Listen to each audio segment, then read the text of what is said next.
Shall we start where we left off?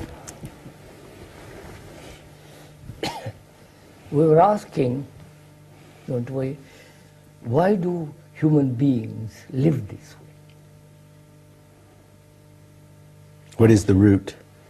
The turmoil, the confusion, the sorrow behind it all, conflict, violence. And so many people offering different ways of solving the problems. The Asiatic gurus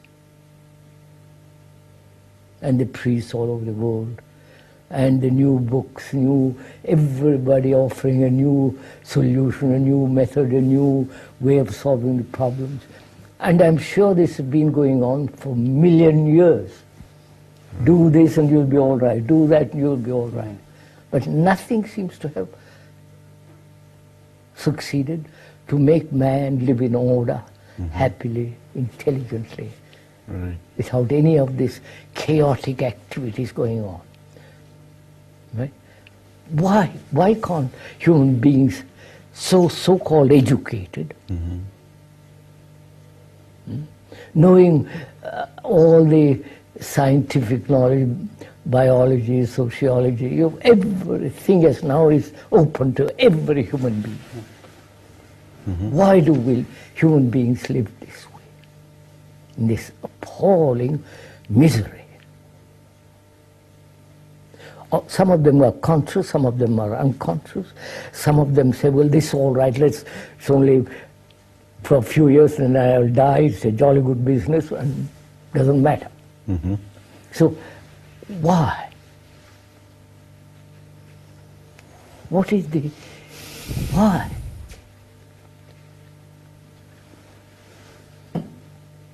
Well, I've often said that they do it because it gives them the very sorrow, the very turmoil, the very problems themselves is the security.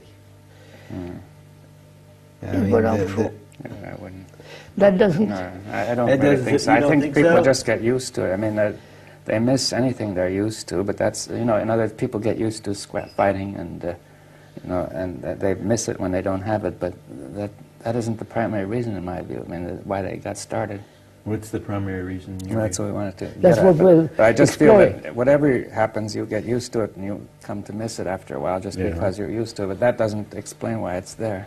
I was reading the other day, some writer saying, historically, 5,000 years, historically, there have been 5,000 wars. Thousands of people killed, millions killed, women crying. You follow the whole, and still we are going on. That's right.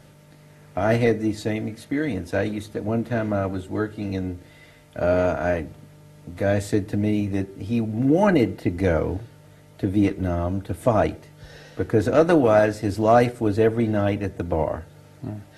I know, but that isn't the reason. Why? No, that's not the reason, but there's something, we hold on to the conflict and the sorrow. Is it we like it? No, it's not that we like it, it's we almost like not liking it. There's a kind of orientation, a kind of, I know my conflict, I know where I'm at. No, have we all become neurotic? Yes. Huh? The whole thing is neurotic. Are you saying that? Yes. The whole society is neurotic. Which means entire humanity is neurotic? I think so. I mean, this is the argument we have all the time. Is the society sick?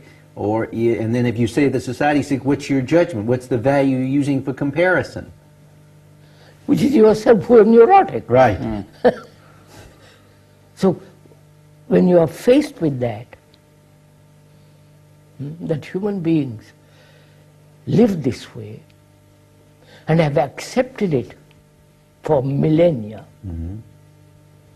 There have been saviors, there have been gurus, there have been teachers, there have been you follow? And yet they go on this way. And you say, well, we're all half crazy,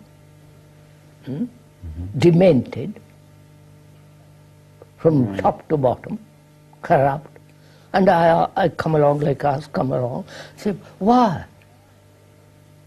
Why do we do it? Why? Why do we keep it up? Yeah. Why are we crazy? Right. I have it my children. I say to my children, this is a sick society. Look, they spend 50 hours a week in front of the television box. That's their whole life. My children, they laugh at me. All their friends are doing it. You know, I'm moving beyond that. Yes. Why? Why? Without it, what? I know, no, not without it, what? Why? That's what we run into. No, well, no, that's merely a secondary effect. Secondary, yeah. You see, I think that we get to depend on it, as we were saying this morning, to occupy us and so on, and Vietnam might seem some release from the boredom of the pub or whatever, but that's secondary. And also, when I go to Vietnam or fight war, there are all responsibilities taken away from me. Somebody else is responsible, the generals. Right. In the old days, people used to think that war would be a glorious thing. You see, that when the war started in England, everybody was in a state of high elation. Exactly. They didn't know what was in store, you see. And they're all united. And, So, why? Why?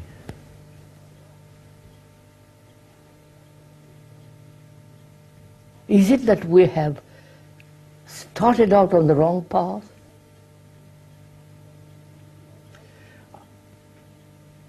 That's Or only is it, part of is it the species don't kill themselves, you know, the animal species, but we are the species that kill each other. Right. So looking at all this panorama of horror and misery, and I feel this very strongly because when I travel all over the place, I see this extraordinary phenomenon going on. In India, in America, here, everywhere.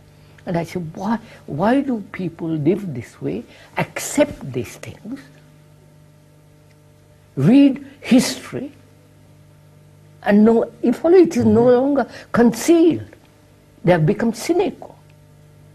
It's all there. That's right. They have become cynical. well, nobody believes anything can be done about it. I mean, that's one point. Now, that's it. Is it no, we feel that we cannot do anything about it. That's for sure. That's been an old story. People say human nature is that Can never way. be altered. Yeah. I mean, that's not new at all. It's not new. No, but that's certainly true. That people feel, or we feel, I mean, let's not say people, we feel that, like I said this morning, that this is the way it is. This is the way we live. I know, but why don't you change it? Why don't we change it? I mean, you see your son looking at the television for 50 hours a day. Right. You see your son going off to Vietnam, killed, maimed, blinded. For what? Right. Sorry.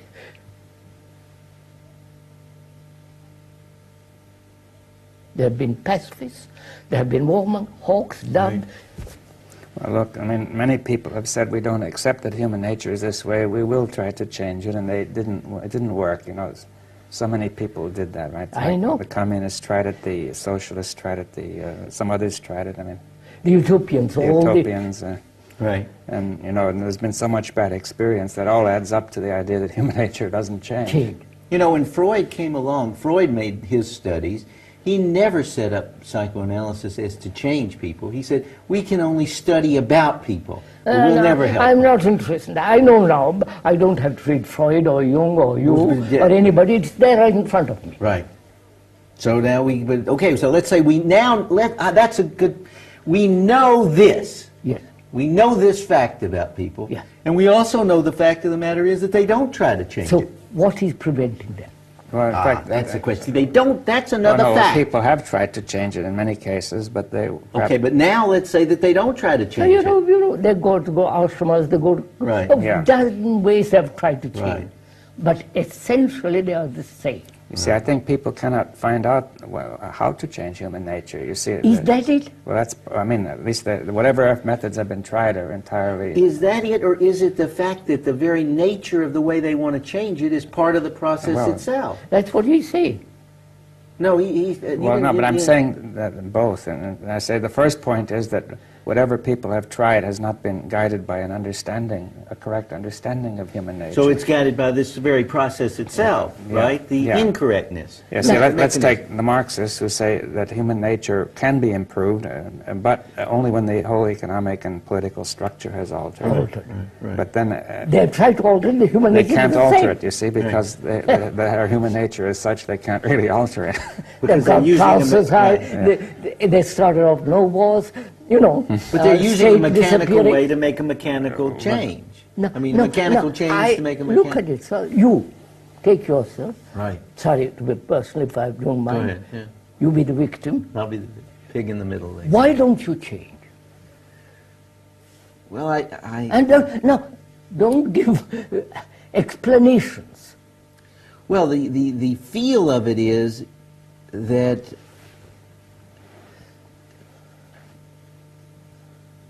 the immediate feel of it is that there is still that I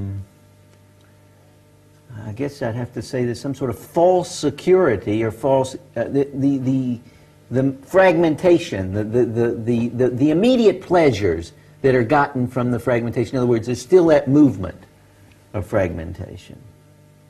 That's how come there's not the change. There's not seeing the whole thing. I mean, do you want, when you say that, are you saying a political action, religious action, social action, all separate, all fighting each other almost, and we are that? Right, right. Is that what you're saying? Yes, I'm saying that. I mean, that we keep getting something back from we get these immediate pleasures and failures, frustrations from these... there's much deeper issue than there's that. More.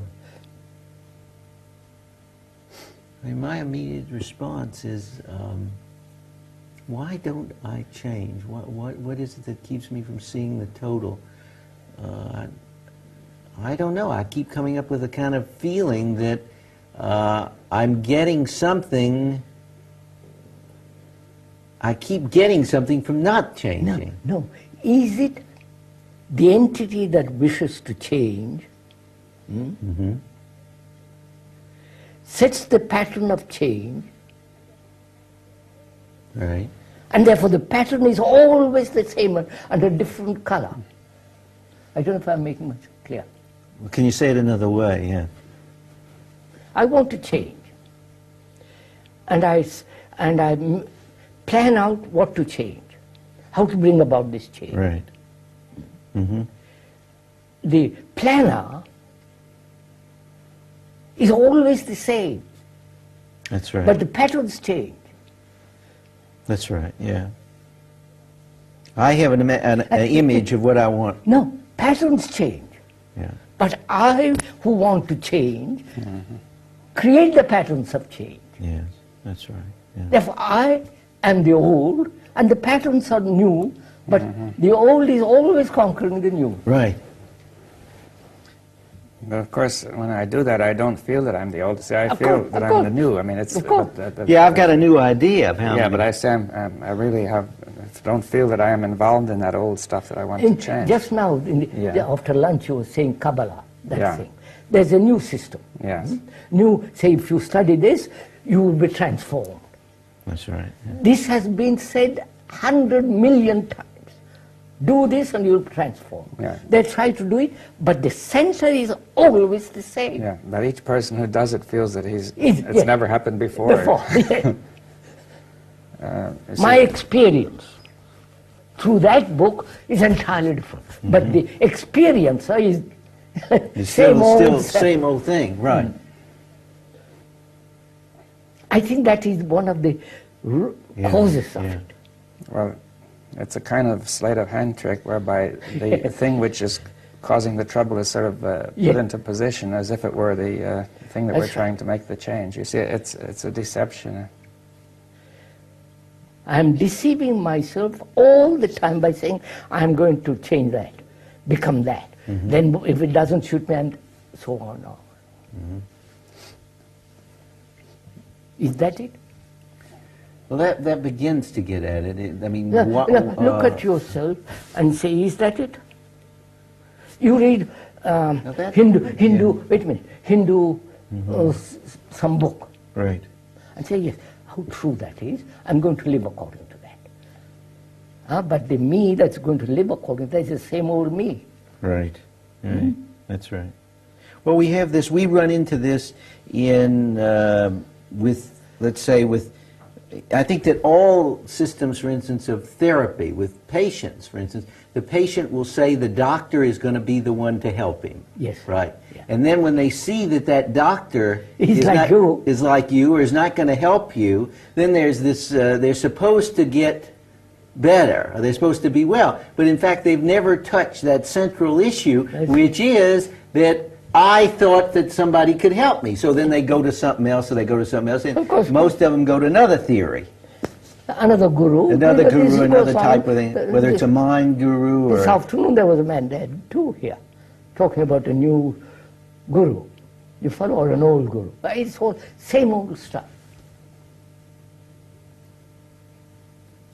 You're really getting at the issue, the fact that the root is this belief that something can help even. No. The root remains the same, right? And we trim the branches. See, I think the root is something we don't see because we put it in the position of the one who is supposed to be seeing. Yes. You see... Say that another way. We don't see the root. It's a sort of a conjuring trick, you see. We don't see the root because the root is put into the position of somebody who would be looking for the root, do you see? Yeah. I don't know if you see yes, that comes the out root clear. says, I'm looking for the root. Right. You see, it's like the man who says, I'm looking for my glasses, and he's got them on. You see. I like that Sufi story. You know the Sufi story, I'm looking for the key under, you know what about that? I'm looking for the key over here because it's more you know the story? About the Sufi, the guy comes along and the guy's crawling around under the light post, see? And he's looking for, the guy comes along and says, what are you doing there? He says, I'm looking for my key. He said, well, did you lose it here? He says, no, I lost it over there, but there's more light over here.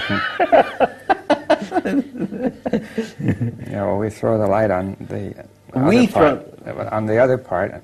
Yes, sir. But so if I want to change, because I don't want to live that way. I don't want to follow anybody because they're all like the rest of the gang.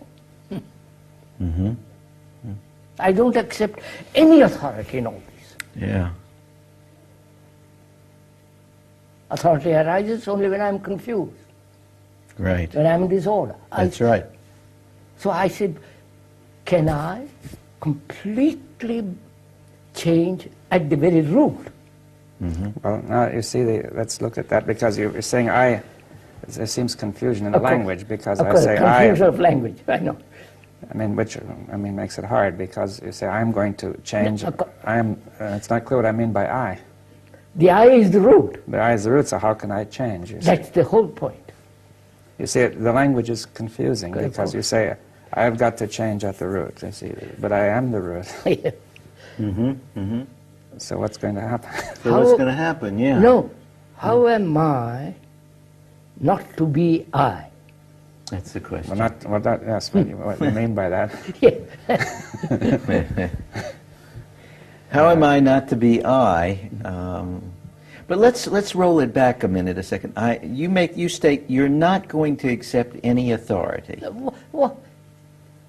Who is my authority? Who? They have all told me, do this, do that, do the other.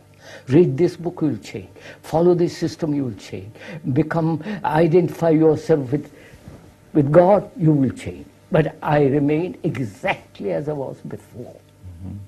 In sorrow, in misery, in confusion, looking for help. And I choose the help which suits me most. Can we stop here for a minute? What would you say about that? Now, I mentioned something about psychiatry here, and I'd like to get something straight if we can. There is this whole theory, and gurus have it, they don't talk about it, but they have it, and then there is in all of psychiatry and psychology, that is the theory that if I go along with the authority to where I see my addiction to authority, then I'll free myself from the authority. You know that. Yes, or rather, the communists say freedom comes at the end of good discipline. Right. And the discipline is what I tell you. Right. Yes, at the end now, of the why do you think that dictatorship of the proletariat? Right. In other words, by giving myself over, I will discover my error. Now, what do you want to say about that? Huh? I mean, isn't that obvious? I mean, that...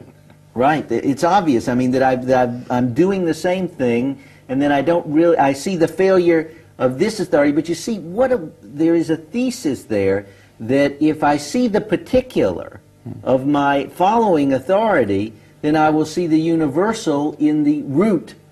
Yeah, but why do you have to follow the authority to see authority? See, this is one of the questions. You see, do you have to deceive yourself in order to understand self-deception?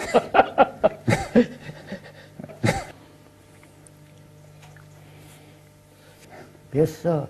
But so, is it possible for a human being to change at the very root of his being?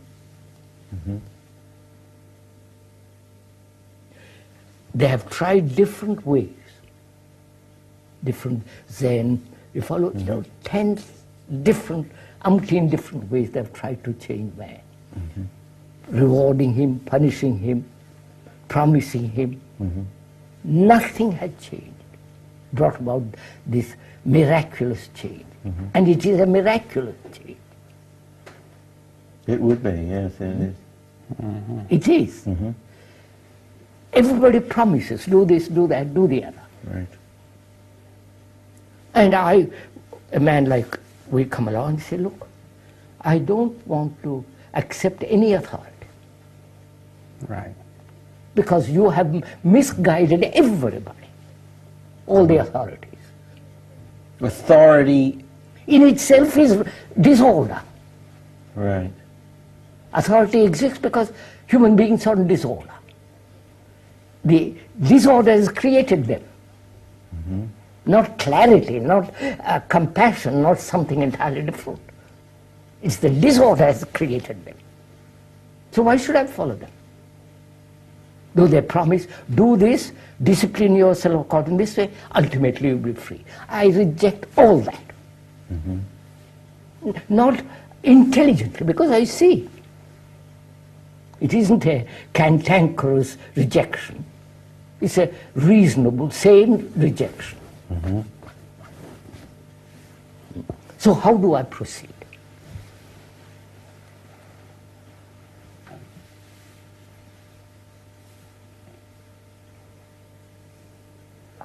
I've got 50 years to live. I don't know about the future, maybe I'll find out. But I've got 50 years to live properly. What is the correct action? What is the correct action to live properly? That's all, that's all. To be sane. To be sane. Not to be neurotic.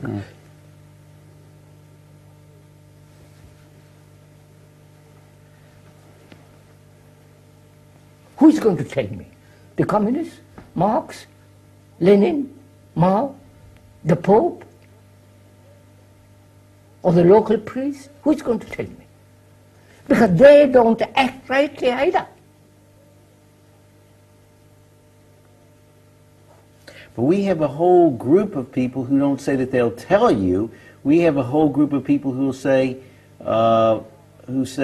see how you follow me, and see if you follow me, see your tendency to follow me, yes, and then I understand the business of self-deception. To see through that. To see through your own self-deception. But I mean, that's really an impossible trick, you see, because if you say, follow me and deceive yourself, then you must genuinely deceive yourself, Right. and you can't see. That's right, but the thesis is that if you deceive yourself, you will see your own tendency to self-deception, which you don't see. But that must be authority, because, I mean, it doesn't make sense to say that if I deceive myself, I'm going to see through deceiving myself. I mean, the whole point of self-deception is that if I'm really doing it right, I don't know what I'm doing. Right. Therefore, how do you guarantee to me that I can see through self-deception by deceiving myself? Well, because I'm going to show you through I'm not going to participate. I'm going to be here, and you're going to deceive yourself, and then you're going to see this authority action, the way you need authority. You're talking about group therapy. I'm talking about a kind of psychotherapy, right? Well, why do I need that? You see, why do I need to go through all that to see self-deception? I see, it's not clear. No, it's not, but that's the only way. In other words, you're so desperately in need. Yeah. You need me desperately. I don't need you. No, but he does. That is fundamentally wrong. I'm accepting authority, right? Yeah, you're fundamental. That's right. But he is fundamentally wrong. So here he is. He's fundamentally wrong. Tell him that. Tell him that. You're fundamentally wrong. That he doesn't hear me. No. Don't ask him. Don't allow him to appeal to you. You mean don't accept? Don't play along in this absurdity. See, I can't help you. I can't help you because I'm like you. I'll take my trade elsewhere. You have to go somewhere else. So if everybody said I can't help you, you have to do it yourself. Look at yourself. Then the whole thing is beginning to act. Right. But the whole thing doesn't work like that. There are a lot of people who will be willing to deceive him for a few dollars. We know they're all neurotic people. Right, right. Here is a man who says, I'm neurotic. I won't go to any other neurotic. Right. To become sane. Right. I know. So what does he do? He doesn't accept any authority. Because I have created out of my disorder the authority. Yes, well, that's merely the hope that somebody knows what to do. You see, it's. I feel that this chaos is too much for me, and I just assume that somebody else can tell me what to do. But that comes out of this confusion. In other words, yes, that's the just what disorder creates the authority. The authority. Like in the school, I've been saying, if you behave properly, there is no authority. The behavior we have all agreed to. Punctuality, cleanliness, this or that. If you really see it, you have no authority. Yes, I see that. I mean, that I think is a key point, that the disorder itself creates the need for authority. So look what's happened in India. Mussolini is a perfect example. Right. Well, trains run properly. Well, it doesn't actually create a need for authority. It creates among people the impression that they need authority to correct the disorder. You see, that would be more exact. You see, right. Because the authority they don't need at all, because it's just destructive. Right, right. So let's start from there. Yes. I reject all this. Right. Being not insane. In the rejection of authority, I have become very sane. I'm beginning to become sane. Right. Right. So I said, now, I know I'm neurotic. A human being says, I know. Now, what shall I do? What is the correct action in my life? Can I ever find it, being neurotic? Right. I can't. So I won't ask what's the right action. I'll say, now, can I free my mind, the mind, from being neurotic? Is it possible? I won't go to Jerusalem, I won't go to Rome, I won't go to any Park Avenue doctors, nobody. Right. So because I'm very serious now. I'm deadly serious because that's my life. Right. But then you say you have to be so serious, and then you say that in spite of the immense pressure to escape, you won't. But I'm saying that what one will feel at this juncture will probably be an intense pressure toward escape. You see, you're saying this is too much. No. No, sir. You see, what happens when Actually, that's not what happens. Why? Yeah. What happens when I reject authority? I have much more energy Yes, Tremendous if you, energy. yes, if you reject it. because I've now concentrated to find out. That's right. That is what happens. I mean, I'm not looking to anybody.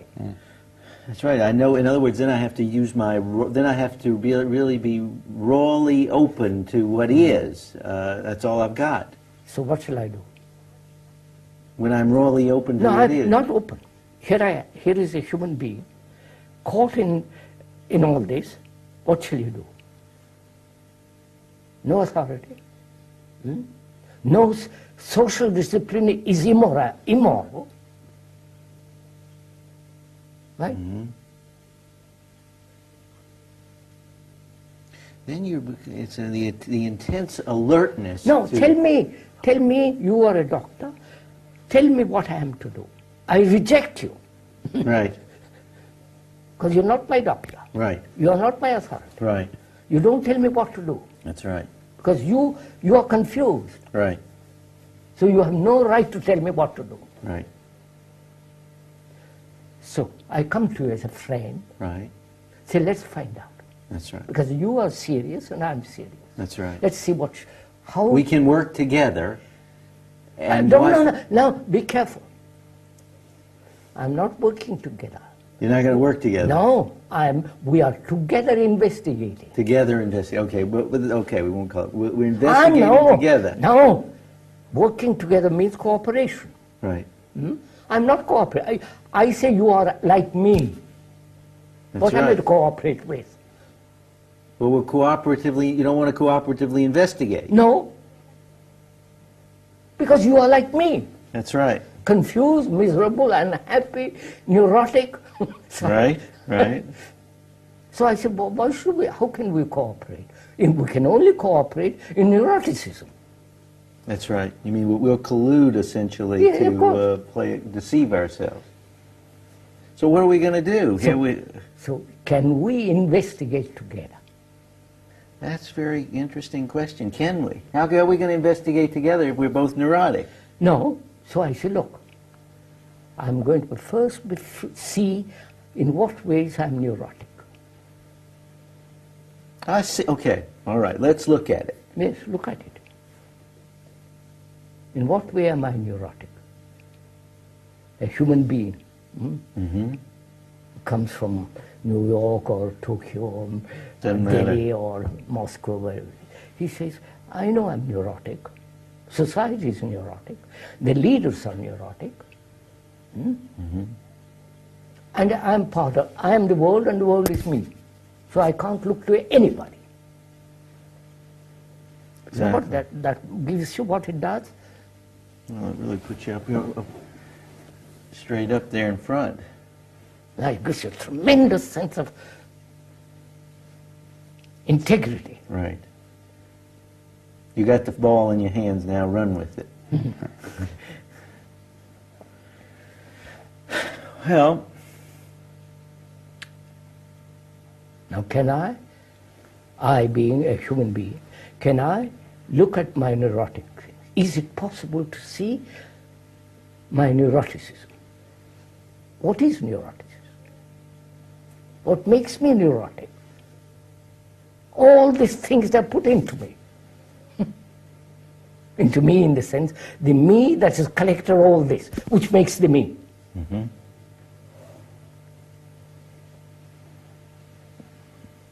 Can my consciousness empty all that?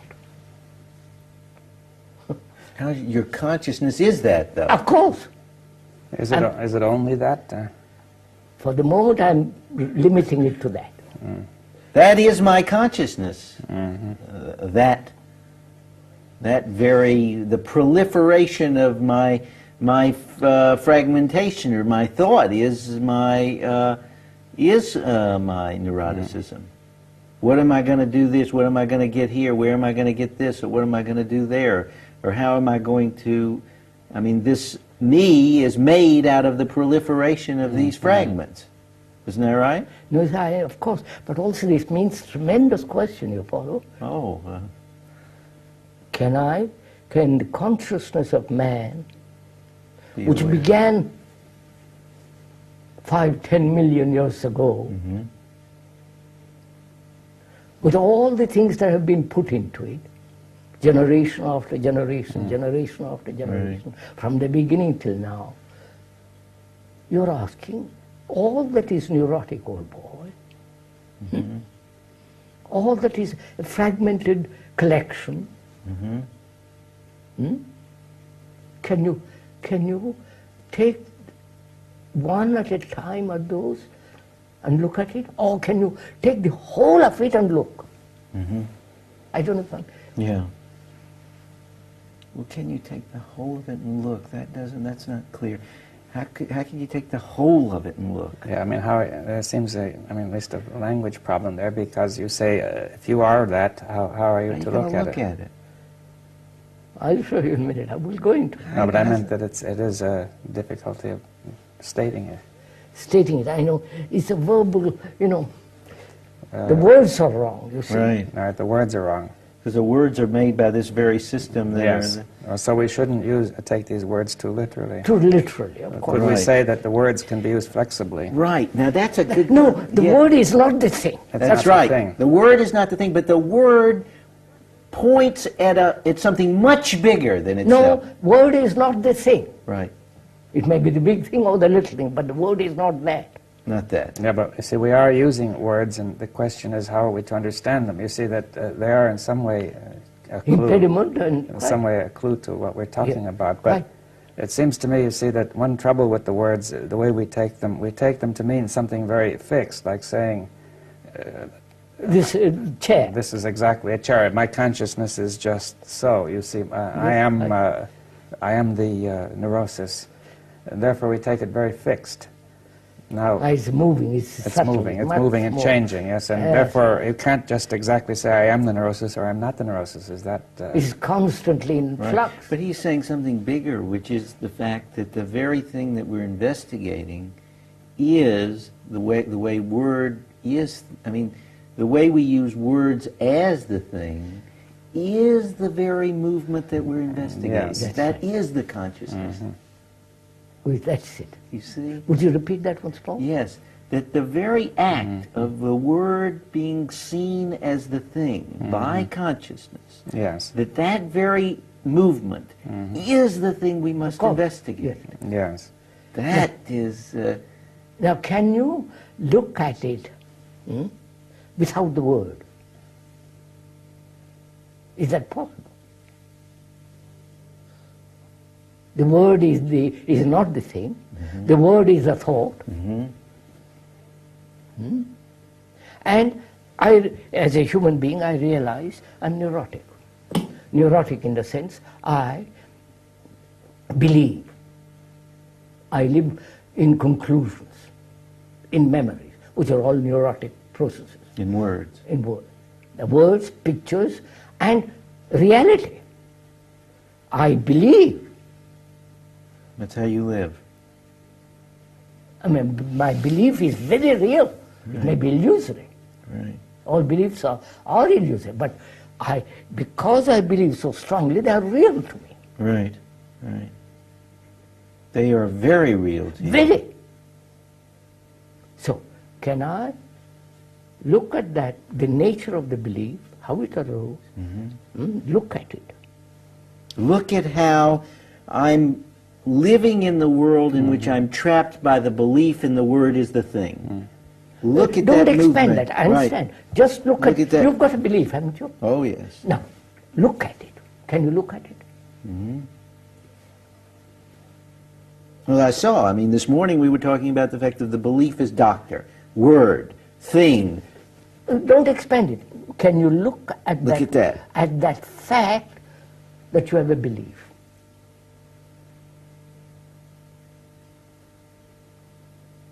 Whatever it is, God and the state is the most important, or whatever it is. Right. Marx is the newest God, or Mao, and so on, so on, so on.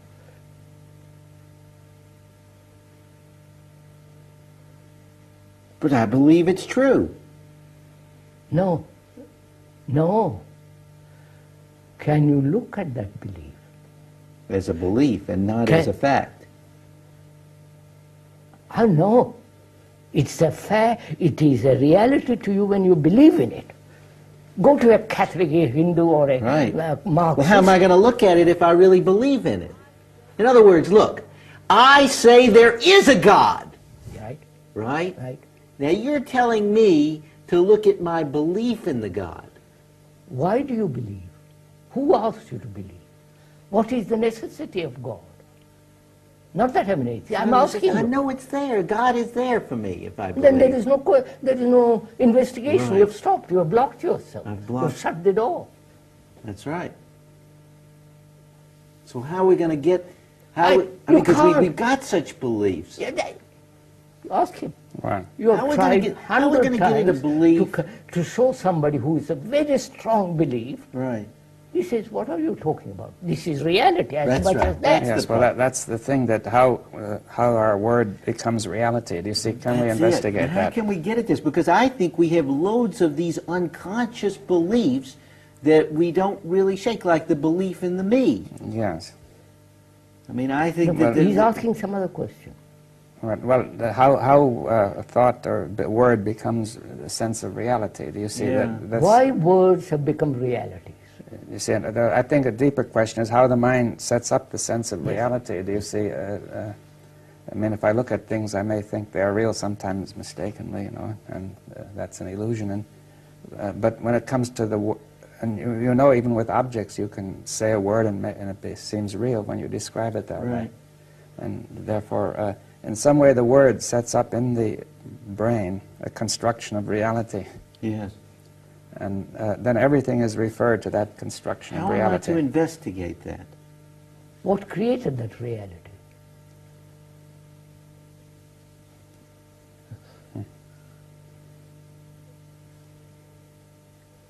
Would you say everything that thought has created is reality, except nature?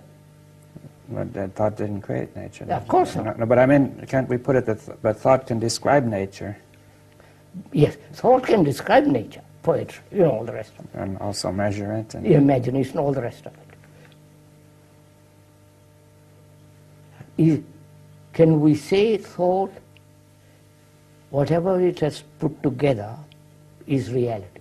The chair, the table, all these electric lights. Nature it hasn't created, but it can describe it. And also make theories about it. Make theories and all the rest of it. And also, it is the illusion it has created is a reality. Right. But isn't it, say, to a certain extent, this construction of reality has its place? Because, see, if I feel that the table is real, although the brain has constructed that, it's okay. Now, but at some stage, we construct realities that are not there. You see, and we can see this sometimes in the shadows on a dark night, constructing realities that are not there. Man there. Yes, you see, and also all sorts of tricks and illusions are possible by conjurers and so on. And now, but then it goes further and say mentally we construct a psychological reality. That's where it comes. Which seems intensely real, very strong. But it seems to me the question is, what is it that thought does to give that sense of reality, to construct reality? Can we watch? What does thought do, bring about to create that reality? Yes. I mean, like if you talk to someone who believes in God, they say to you that's real, that it's really there. It's not a construction. And if you talk to somebody who really believes in their self, I mean, I've talked to many people, and you have been talking to the psychotherapist. They say the self is real, that it exists. It's a thing. I mean, you heard a man once, he did a psychotherapy conference, he says to Krishnamurti, that we know the ego exists, he says. We've got a theory, it exists. Well, it's not only that, but see, that I think people have felt its reality, and they refer, what happens is the illusion builds up very fast. Once you construct the reality, all sorts of events are referred to it as if they were coming from that reality, you see. And it builds up a tremendous structure, a cloud around it of support. Right. So how am I to investigate my reality-making mechanism? We have 5 minutes more. So let's come to it. What are we doing now? We're moving. It's moving. Now, what are we doing? Invest. We have said no authority, nobody can say to another, this is the right thing to do. Because we are trying to find out what is the correct action in life. I can only find that out if there is no disorder in me. Right? Right. Me is the disorder. Right. That's right. However real that me is, that is the source of disorder. Right. Because that separates, that divides me and you and we and they and my nation, my God, me. Right, right. Now we're asking how, with its consciousness, right, can that consciousness be aware of itself?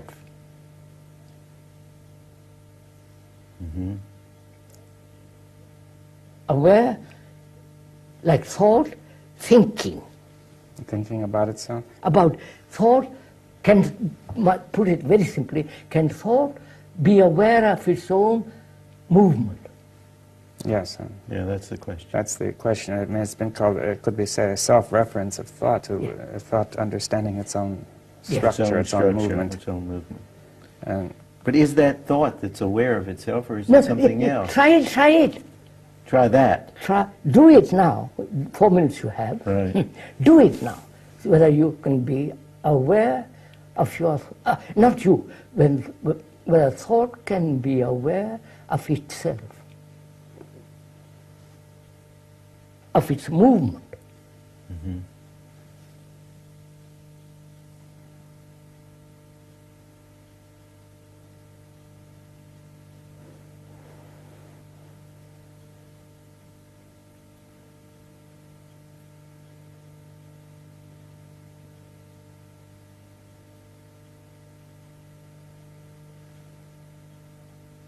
See,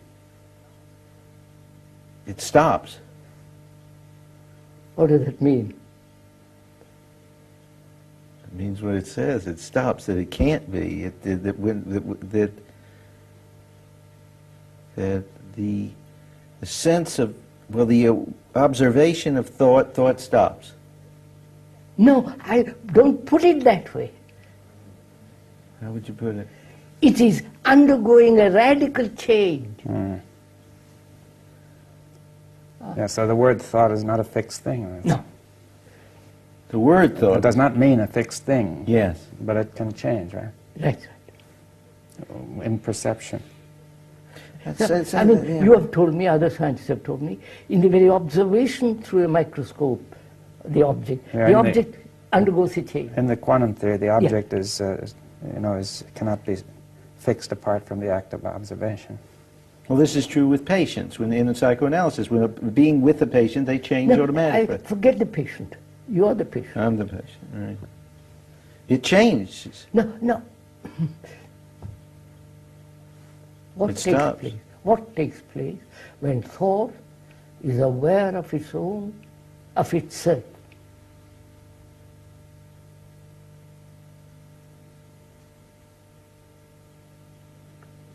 That's why this is an extraordinarily important thing.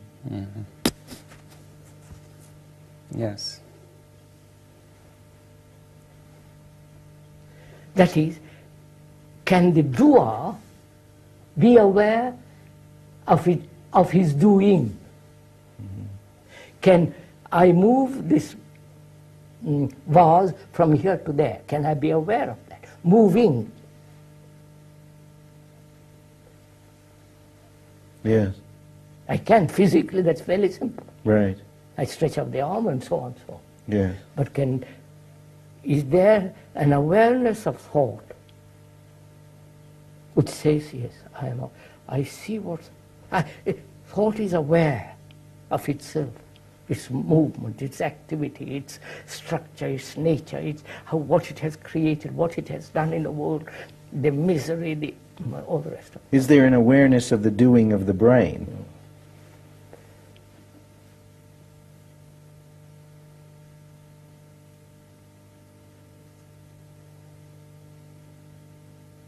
Let me ask you something. Why do you think you can be aware of... Time. Time.